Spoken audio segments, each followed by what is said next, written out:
No buscaba amor. Buscaba paz.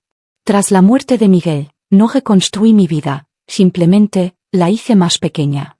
Pasé de una casa llena a una sola habitación, de 3 comidas al día a tostadas y té, de reír con comedias a dejar la televisión sonando en silencio de fondo. El duelo no gritaba. Susurraba. Flotaba en el aire como humo de pino, leve, familiar, imposible de lavar. A los 57 años, la mayoría de los días parecían copias unos de otros. Paseos matutinos con Luna, mi vieja gata atigrada. Jardinería cuando mis articulaciones lo permitían. Contabilidad para el astillero una vez por semana, lo justo para seguir siendo útil. La gente lo llamaba vida tranquila. Yo lo llamaba manejable. Así que cuando conocí a Esteban Ruiz en el evento benéfico de San Judas, no sentí que fuera el destino. Fue solo una arruga en mi rutina. Estaba ayudando a apilar sillas plegables en el sótano de la iglesia. Recuerdo cómo levantó la vista, ojos castaños cálidos detrás de gafas de montura dorada, esa sonrisa ligeramente torcida como si siempre estuviera a punto de contar un chiste. Hablamos de los pastelitos de limón, luego de la falta de calefacción en edificios antiguos, y después de nada en particular. No le di mucha importancia. A mi edad, nunca lo hago.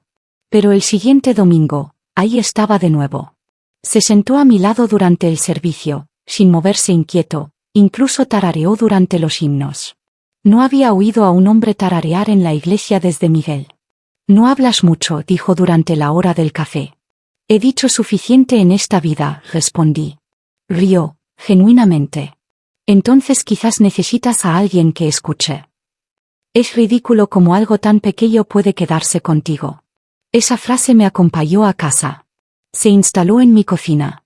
Se sentó al borde de mi cama mientras resolvía mi crucigrama. Intenté ignorarla, como intentas no rascar una vieja cicatriz. Pero picaba. No se llamó viudo, solo divorciado, hace mucho, nada complicado. Era voluntario en el Banco de Alimentos Comunitario, dijo que se había mudado recientemente desde Valencia para ayudar a un primo con el mantenimiento de una propiedad. Dijo que le gustaban las cosas simples. A mí también. En las semanas siguientes, nos vimos más. La iglesia se convirtió en café, el café en almuerzo, el almuerzo en el arreglando la puerta trasera sin que yo lo pidiera. No era insistente. Si acaso, era paciente. Escuchaba mis historias sin intentar superarlas. Notaba cuando no terminaba una frase y nunca me hacía sentir mal por ello. Una tarde, le dije que no buscaba nada serio. Me miró, suave pero seguro, y dijo, no quiero arreglarte. Quiero crecer a tu lado. No recuerdo la última vez que alguien dijo algo tan gentil y lo dijo en serio. Así que hice algo que no había hecho en más de una década. Le di mi número de teléfono. Esteban se mudó antes del deshielo primaveral. Para el verano, yo estaba firmando cosas que no leía. Empezó con cosas pequeñas. Una caja de herramientas en el lavadero. Su chaqueta de franela colgada junto a la mía. Pequeñas conveniencias que hacían más fácil decir sí que decir espera. Trajo calidez a la casa, pero venía con sombras que no noté al principio. Cocinaba el desayuno todos los domingos, huevos con romero, panceta crujiente justo como me gustaba. Cantaba canciones viejas de Joan Manuel Serrat mientras barría el porche. Cuando mi amiga Laura vino una mañana, me dio un codazo y susurró, cuidado, Carmen. Este es de los que se quedan o de los que atrapan. Rió, pero sus ojos se detuvieron demasiado en las manos de Esteban. Lo descarté. Ella nunca había tenido suerte en el amor. Esteban hablaba de iniciar su propio negocio, una línea de sidra local, hecha con manzanas de herencia del huerto de su primo. Prensada a mano, en pequeños lotes, sabor auténtico, decía. Soñaba en voz alta en la cocina, dibujaba ideas en servilletas, preguntaba si podía ayudarlo a seguirle la pista a los gastos. Tú eres tan buena con los números, me dijo. Sería afortunado de tenerte involucrada. Me gustaba como decía nosotros. Luego vino el papeleo. Cosas pequeñas al principio. Una cuenta de ahorros conjunta para empezar de cero. Una tarjeta de crédito para emergencias del negocio. Siempre decía, no tienes que preocuparte. Son solo formalidades. Y no me preocupé. No entonces. Firmé porque se sentía como confianza. Como una sociedad. Como el siguiente paso en una vida que no pensé que volvería a vivir. En mi cumpleaños, me trajo el desayuno a la cama. Una sola rosa rosa en un jarrón descascarado. Pero junto con los panqueques y el jugo de naranja vino una carpeta. Solo algunas actualizaciones para el seguro de vida, dijo. Ya sabes, por si alguna vez me pasa algo. Cosas estándar. Me besó la coronilla mientras hojeaba las páginas. No leí la letra pequeña. No hice preguntas. Firmé. Esa noche, cenamos con su primo, y brindaron por el futuro. Pensé que era dulce. No noté cómo la mano de Esteban se tensaba alrededor de su copa cuando mencioné que la casa estaba pagada. Una semana después, recibí una carta de un banco del que nunca había oído hablar. Un agradecimiento por elegirnos para asegurar su línea de crédito. Mi nombre completo estaba en la parte superior. Formal. Preciso. Llamé al número de la carta, pensando que era un error. Me pidieron el número de mi cuenta de préstamo. ¿Préstamo? Colgué. Esteban aún no estaba en casa. Dejé la carta en la encimera y la miré como si pudiera desvanecerse. Pero no lo hizo. Y tampoco lo hizo la sensación que se deslizaba en mi pecho, la que susurraba, revisa lo que firmaste, Carmen. La carta decía que debía 200,000 euros. Pensé que era una estafa, hasta que vi mi nombre. No solo el nombre. La letra. El rizo limpio de la C, el trazo al final de López. Se parecía a la mía. Casi. Leí la carta 3 veces. Mi estómago se apretaba más con cada pasada. Caminé en círculos por la cocina. Luego me senté. Luego me levanté de nuevo. Luna maulló desde el alféizar, sintiendo que algo andaba mal, pero no podía concentrarme en ella. Mi mente estaba llena de estática. Cuando Esteban llegó a casa, ni siquiera dije hola. Sostuve la carta hacia él como si fuera una prueba. ¿Qué es esto?, preguntó, con las cejas fruncidas como si le hubiera dado una receta en chino. Dímelo tú, dije, con voz plana. Dice que abrí una línea de crédito. 200.000 euros. A mi nombre. Parpadeó, luego rió. Realmente rió. Oh, eso. Carmen, hablamos de esto. No, dije. No lo hicimos. Sí, lo hicimos. ¿Recuerdas en abril, los papeles que te di para firmar? Te dije que eran para la protección del negocio. Dijiste que era un seguro de vida. Me dio un gesto despectivo con la mano. Incluía seguro. Todo estaba en un solo paquete. Formularios legales estándar, cariño. Esa palabra otra vez, cariño, como una cuchilla envuelta en seda. Mi rostro ardía. No acepté un préstamo. No leí los papeles porque confiaba en ti. Inclinó la cabeza, dándome esa sonrisa que usaba cuando olvidaba mis llaves. Y esa confianza es por lo que estamos construyendo un futuro juntos. Esto no es solo tu deuda, es nuestra inversión. La pagaré. Es solo papeleo, Carmen. No, no es solo papeleo, espeté. Es fraude. Se puso rígido, luego se suavizó de nuevo. Tú lo firmaste. Eso es lo que importa. Me alejé antes de decir algo de lo que no pudiera retractarme. Arriba, cerré la puerta y saqué el cajón de archivos. Busqué hasta encontrar la carpeta. La página de la firma me miraba, familiar pero equivocada.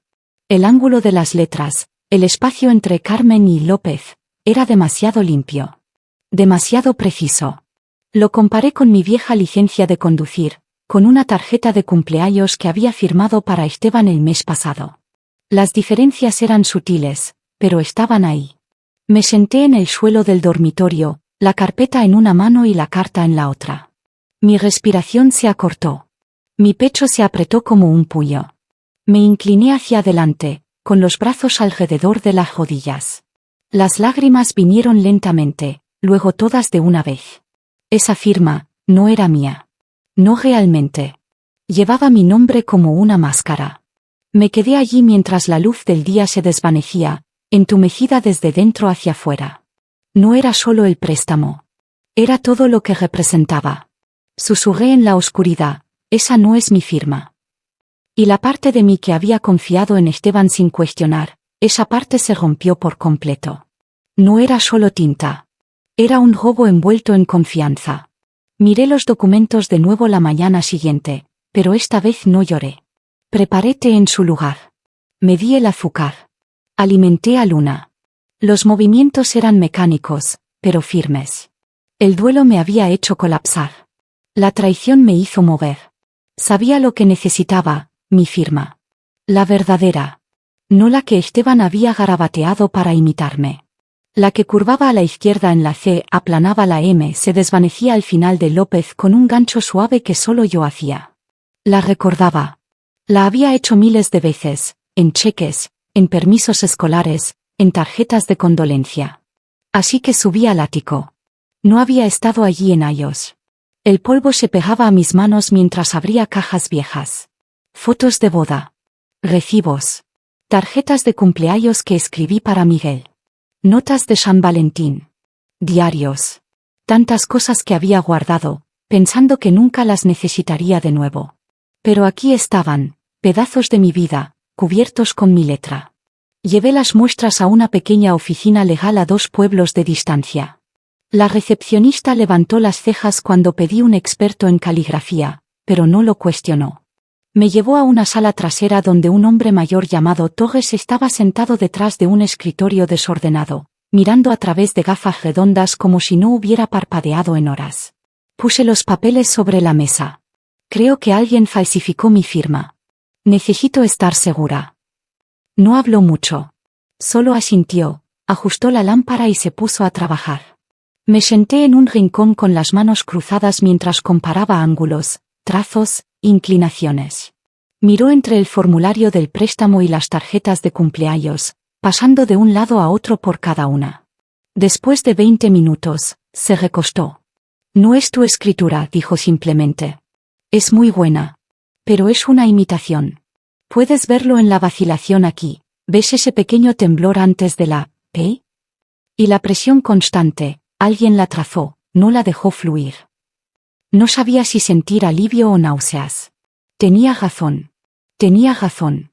Y aún así, esta confirmación lo hacía real de una manera que me aterrorizaba. Esa noche, llamé a Sofía, mi sobrina, para preguntarle si recordaba cuando Esteban estuvo en el cobertizo el día antes de mi cumpleaños. Creo que sí, dijo. Estuvo ahí por horas. Dijo que estaba construyendo algo para ti, pero no vi que construyera nada. Después de colgar, revisé los archivos de mensajes de voz en el viejo teléfono de casa. No lo había tocado en meses. Había un mensaje guardado, apagado, accidental, dejado por Esteban mientras trabajaba en el cobertizo. Su voz, baja y lenta, repitiendo, Carmen López. Carmen López. Otra vez. No, más suave. Mi pecho se heló. Ese fue el momento en que supe que esto no era un malentendido. No era un error. Era deliberado. Imprimí los documentos bancarios de nuevo, reuní las muestras y abrí una carpeta nueva. Era hora de contraatacar. Esteban llegó al tribunal con un traje a medida. Yo llegué con una pluma y pruebas. El juzgado en Málaga olía a papel viejo y café recalentado demasiadas veces. Me senté silenciosamente en el banco fuera de la sala, con la carpeta apretada en mi regazo como un salvavidas, mientras Esteban paseaba con zapatos de cuero pulido, las manos metidas confiadamente en los bolsillos de su chaqueta. Parecía un hombre entrando a una fusión.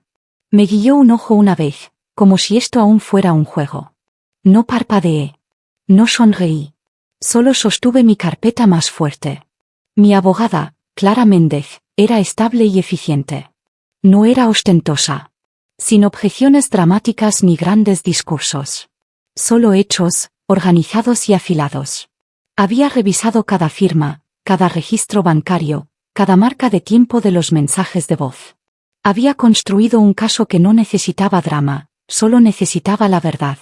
Dentro, la sala zumbaba con luces fluorescentes. Unas pocas personas estaban sentadas en los bancos detrás de nosotros, otros demandantes, un par de secretarios, un hombre escribiendo en su teléfono. Un reportero local con un cuaderno de espiral. Nadie aquí por mí, pero todos a punto de escuchar mi historia de todos modos. Esteban tomó el estrado primero. Su tono era suave, pulido, como si se estuviera vendiendo a sí mismo. Habló de nuestra colaboración, de cómo estábamos construyendo un futuro juntos. Dijo que había estado apoyándolo desde el primer día, ansiosa por ayudar. Que el préstamo había sido una decisión conjunta, procesada por los canales adecuados. Usó frases como inversión mutua y visión compartida. Lo observé mentir tan fácilmente, tan completamente, que por un segundo, casi me pregunté si lo creía. Luego fue nuestro turno. Clara se levantó y dio al juez a través de la línea de tiempo. Presentó primero las muestras de escritura, tarjetas de cumpleaños de años anteriores, el contrato de arrendamiento de mi casa, declaraciones de impuestos. Luego puso el formulario del préstamo falsificado junto a ellas. No dijo la palabra falsificación. Dejó que la diferencia hablara por sí misma. La presión es inconsistente, dijo, señalando la firma. El espaciado no coincide. Y, su señoría, tenemos más. Entregó el análisis de Torres, luego sacó su teléfono y pidió permiso para reproducir una breve grabación de mensaje de voz. El juez asintió. La sala se llenó con la voz de Esteban, débil pero distinta. Carmen López. Carmen, otra vez, más lento, más suave. Era como escuchar a alguien ensayar una mentira con una pistola cargada. Esteban se movió en su asiento, su rostro palideció. Eso está fuera de contexto, murmuró. Los ojos del juez se entrecerraron. ¿Le gustaría proporcionar el contexto, señor juez? No respondió. Clara entregó al juez una transcripción impresa. La fecha y hora coinciden con la semana de la presentación del préstamo. Estaba practicando su nombre, su señoría. ¿Con qué propósito? Lo dejamos a la discreción del tribunal. El silencio en la sala era absoluto. El juez se inclinó hacia adelante, juntando los dedos. Ante esta evidencia, este tribunal considera que hay causa suficiente para iniciar una investigación formal por fraude contra el señor juez. La firma en cuestión no se considerará legalmente vinculante. La mandíbula de Esteban se tensó. Su mirada se encontró con la mía. Por primera vez desde que nos conocimos, no había encanto en sus ojos. Solo la apagada y atónita comprensión de que había perdido. Clara recogió nuestros documentos lentamente, deliberadamente. Fuera de la sala, se detuvo a mi lado. Mantuviste tu posición, dijo. Eso es más de lo que hace la mayoría. Asentí. No dije nada. Pero mientras bajábamos las escaleras del juzgado, con el viento frío contra mi rostro, me di cuenta de que estaba respirando diferente. No más pesada. Más libre. Lo llamaron justicia. Pero la justicia no limpia la cocina ni silencia la duda. El día después del fallo, llegué a casa, a una casa que ya no sentía como mía.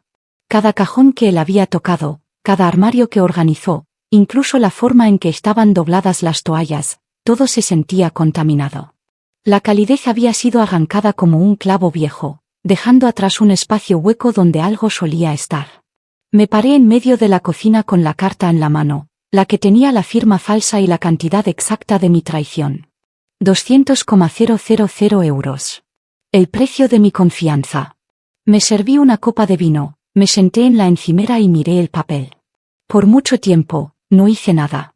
Solo me quedé allí con la luz del techo zumbando y el refrigerador ronroneando y el pasado gritando entre mis oídos. Recordé la noche en que trajo los documentos. Mi cumpleaños.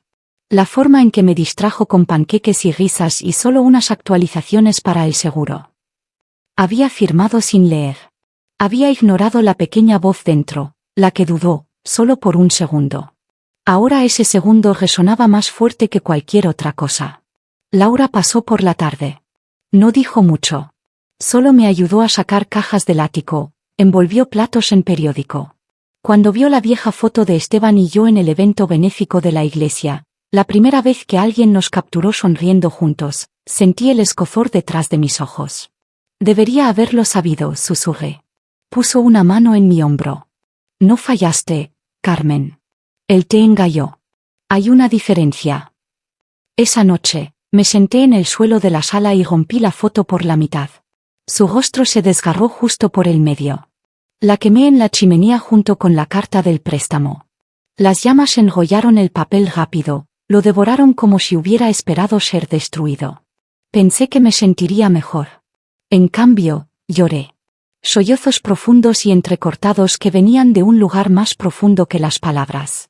No era solo por él. Era por mí, la yo que creyó, que quiso, que confió. Esa parte también tuvo que arder. Sofía llamó antes de dormir. Su voz era suave, vacilante. ¿Estás bien, tía Carmen? Lo estaré, dije. No dije que estaba empacando. No dije que ya había hablado con una agente inmobiliaria. Que la casa iba al mercado sin fotos, sin jornada de puertas abiertas, sin despedidas. Solo le dije que la quería. Al amanecer, subí a un autobús rumbo al oeste. 2 maletas, una carpeta y Luna en un transportador bajo mi asiento. No miré atrás. Ni al porche donde me besó la primera vez.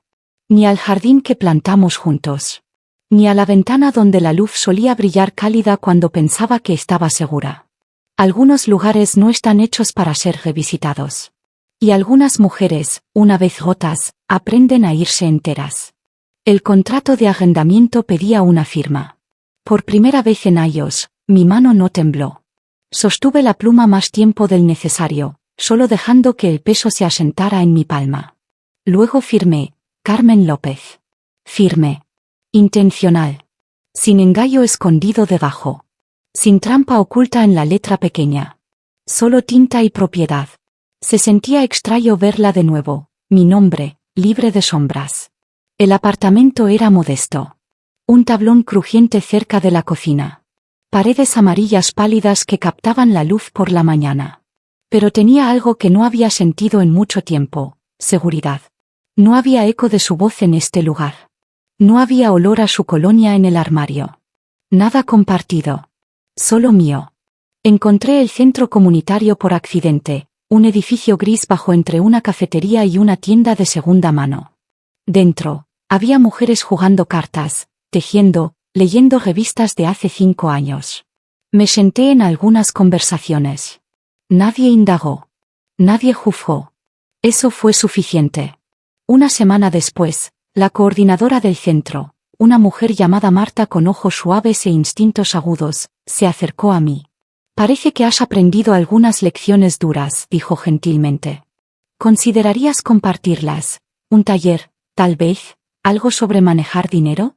Hay mujeres aquí que realmente lo necesitarían. Dudé. Luego asentí. Creo que podría hacer eso. El primer día, traje una carpeta, un marcador para pizarra y nervios temblorosos. 7 mujeres aparecieron. Algunas eran mayores que yo. Unas pocas nunca habían escrito un cheque en su vida. Una acababa de perder a su esposo. Otra había firmado su casa a su hijo sin entender los documentos. Llegaron calladas. Se fueron un poco más ruidosas. Les enseñé lo que desearía haber sabido. Cómo leer un contrato. Cómo detectar la manipulación disfrazada de afecto. Cómo escuchar la voz en tu interior cuando algo se siente mal. Les conté mi historia. No usé el nombre de Esteban. Ya no se trataba de él.